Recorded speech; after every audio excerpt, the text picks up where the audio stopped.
तो राम राम भाई सभी को। एक छोटा सा संदेश कि माँ दोबारा नहीं मिलती।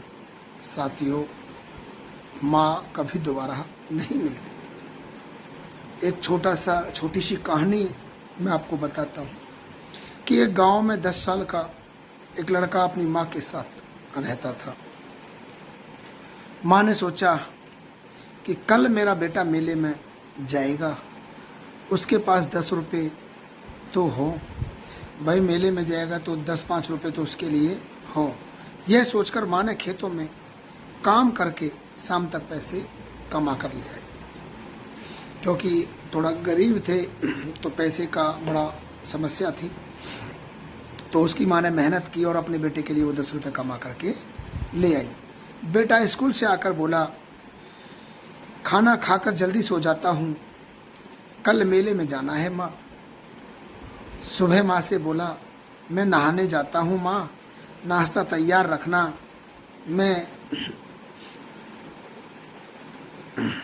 माँ ने रोटी बनाई, दूध अभी चूल्हे पर था।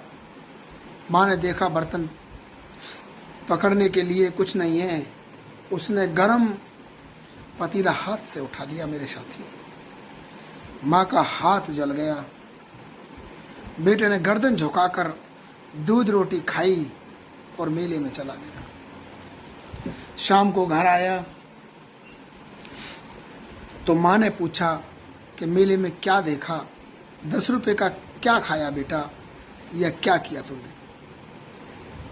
बेटा बोला, माँ अपनी आंखें बंद कीजिए, मैं तुम्हारे लिए कुछ लेकर के आया हूँ। माँ ने आंखें बंद की तो उस बेटे ने उसकी माँ के हाथ गर्म बर्तन से ना जलें उसके लिए उसने अपनी माँ के हाथ में लकड़ी का चिमटा रख दिया।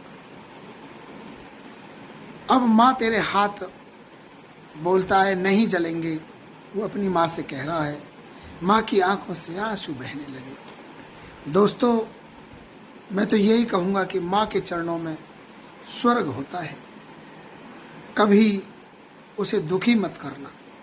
सब कुछ मिल जाता है पर संसार में दोबारा माँ नहीं मिलती। तो मेरे साथियों, मैं तो यही कहूँगा, माँ और पिता ये दोनों अनमोल रतन होते हैं। सब तीर्थ इन्हीं के चरणों में होते हैं साथियों। तो माँ का प्रेम, पिता का प्रेम अमूल्य होता है, उनका कोई मोल नहीं होता। मेरे साथियों, माता पिता के प्रेम का, उनकी सेवा किया करो। और मेरे साथियों, मेरे पेज को फॉलो करें, मुझसे जुड़ें। राम राम मेरे प्यारे सभी साथियों को।